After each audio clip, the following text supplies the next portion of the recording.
আলহামদুলিল্লাহ, আর মাত্র ৮ দিন পরে পবিত্র মাহে রমজান। কি আমিন বলবেন না? আসসালামু আলাইকুম, জুম্মা মোবারক। সবাই কেমন আছেন? অনেক দিন ধরে ভিডিও দিতে পারি নাই, তাই সবাই আমাকে কমেন্ট করতেছে, আপু ভিডিও দিচ্ছ না কেন? সত্যি কথা বলতে এত বেশি ব্যস্ততা সময় যাচ্ছে, মানে কামও ঠিকমতো করতে পারি না, বাসার ভিডিও কিভাবে করব।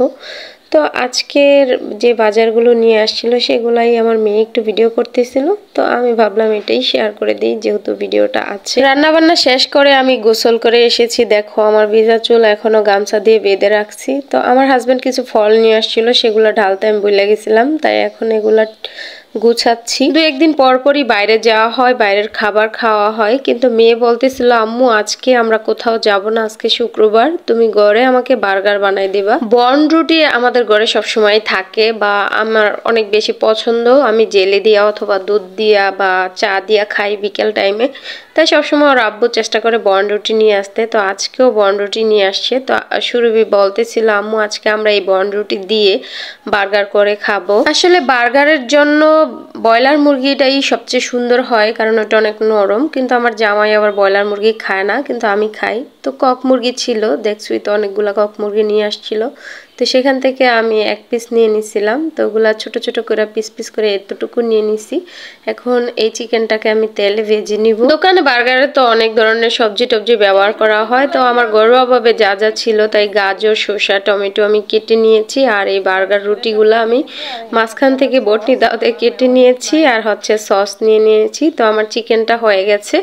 এখন আমি রুটিগুলো একটু হালকা তেল ছিল চিকেনটা ভাজার, তো সেই তেলই আমি রুটিগুলো ছেঁকে নিচ্ছি। আমি জানি আমার এই বার্গার দেখে অনেকে হাসবে, বলবে জীবনও খায় নাই। না ভাই, বিশ্বাস করো আমি প্রচুর বার্গার খাই, প্রচুর খাই বাইরের খাবার, ফাস্টফুড আমার অনেক বেশি খাওয়া হয়।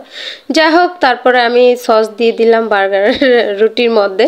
একে একে শসা, গাজর এগুলো আমি সাজিয়ে দিতেছি। যেহেতু আমার ছোট ছোট রুটি, তো 50 টাকা দিয়ে 10টা পাইছে।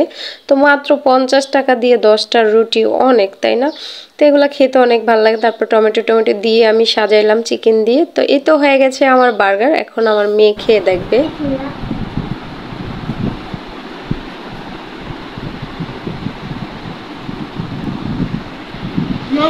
মাঝে মাঝে এ ধরনের রুটি কিনে বাচ্চাদেরকে ঘরে এরকম সুন্দর সুন্দর আইটেম করে খাওয়ালে বাচ্চারা অনেক বেশি খুশি হয়ে যায়। সবসময় বাইরে যাওয়াটা তো পসিবল হয় না, অনেক কাজে ব্যস্ত থাকতে হয়। বিসমিল্লাহির রহমানির রহিম। হয়তো আমি অনেক বেশি আহামরি করে বার্গারটা বানাতে পারিনি, কিন্তু এই বার্গারটাতে আমার অনেক বেশি ভালোবাসা ছিল। আর এই ভালোবাসা দিয়ে আমি এই মিনি বার্গারটা তৈরি করে আমার বাচ্চাকে খুশি করাইলাম আজকে। আমারও অনেক ভালো লেগেছে, খেতে সত্যি অনেক বেশি সুস্বাদু ছিল। তো আজকের ভিডিও এ পর্যন্তই। আমাদের ভিডিওটা কেমন লাগলো অবশ্যই কমেন্ট করে জানাবেন। দয়া করে সবাই আমার পেজে ফলো দিয়ে আমার ভিডিওতে লাইক দিয়ে ভিডিওটা শেয়ার করে দিবেন। সবাই ভালো থাকবেন, আমাদের জন্য দোয়া করবেন। আল্লাহ হাফেজ।